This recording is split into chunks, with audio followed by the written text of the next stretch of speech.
Good afternoon, viewers. I welcome you all to our special program, Direct Question.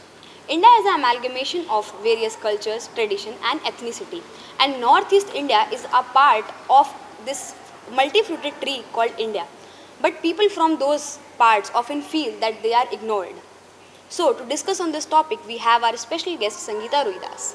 Sangeeta is a professor in JNU. So, Sangeeta, my first question to you is that do you think that central government has been ignoring our special integral part, North India?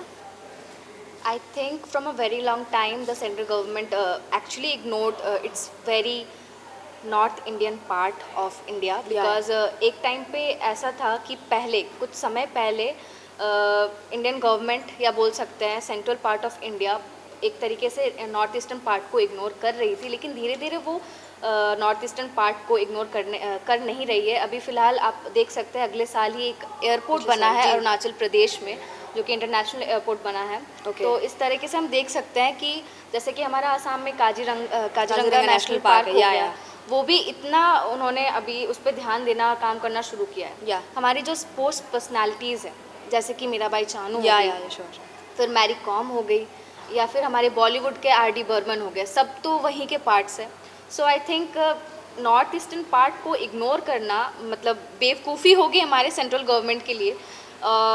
इसका दूसरा कारण ये भी देख सकते हैं, अगर central government ignore कर रही तो इसका ये कारण हो सकता है vote bank, because vote Lok Sabha के सीट्स वहाँ पे कम है. कॉलोनियल माइंडसेट का भी इसके ऊपर बहुत ज़्यादा असर पड़ता है, क्योंकि आई थिंक जब अंग्रेज़ आए थे तो उन्होंने पूरे भारत में शासन किया था, बट सिर्फ नॉर्थ ईस्टर्न पार्ट को नहीं उन्होंने मतलब वहाँ के एक राजा ने उन्हें शासन नहीं करने दिया वहाँ पे.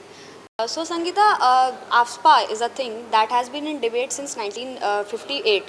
So what are your views on AFSPA? Is it relevant in this point of time or not? देखिए AFSPA जो है वो मुझे लगता है एक तरीके से अगर आप एक कंट्री में रहोगे जो कंट्री डेमोक्रेटिक है, तो आप सेफ्टी के लिए वहाँ ज़रूरी है कि आप फोर्स का इस्तेमाल करो. बिल्कुल. पैराडाइज में अगर रहना है तो आपको शैडो ऑफ शॉर्ट्स के अंदर ही रहना होगा.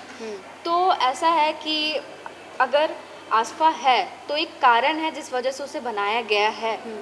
आसपा को ये पावर मिली है कि वो ओपन फायर कर सकते हैं, कि वो लोगों के घर जाकर तलाशी ले सकते हैं, कि वो 5 जन से ज़्यादा के जमावड़े को हटा सकते हैं. मतलब जिस वजह से लोकल पीपल को भी बहुत दिक्कतें हो रही हैं. तो एक तरीके से लोकल पीपल का प्रोटेस्ट करना भी सही है, और एक तरीके से जो गवर्नमेंट ने आसपा को लाने का जो एक कारण है वो भी सही है. Yeah, but government obviously has to find a midway, a mid path, जिससे कि the people, the citizens can also be happy and there can be peace in the area also.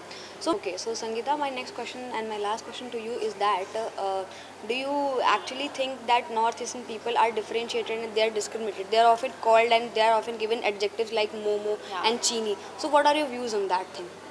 देखिए, आप इंडियन हैं, मैं इंडियन हूँ. Indian का कोई criteria नहीं होता. आप किसी के कलर या किसी के स्किन टोन या किसी के हाइट को लेकर तो आप ये नहीं बोल सकते, जज नहीं कर सकते उस पर्सन को कि आप इंडियन नहीं हैं. तो ये कोई क्राइटेरिया नहीं है कि आप इंडियन नहीं हैं. मुझे ये लगता है कि एक टिपिकल लोगों की ये सोच हो गई है कि आप अगर ब्राउन हैं या आप इस कलर टोन के होंगे तभी आप इंडियन कहला सकते हैं. तो ये बहुत ही गलत सोच है जो लोगों की जो अभी दिल्ली में देखने को मिल रहा है कि मेट्रो में आई थिंक नागालैंड के they are discriminated. हाँ, तो उन पे बहुत ज़्यादा टॉर्चर हो रहा है देखने को मिला है. तो ये चीज़ बहुत गलत है.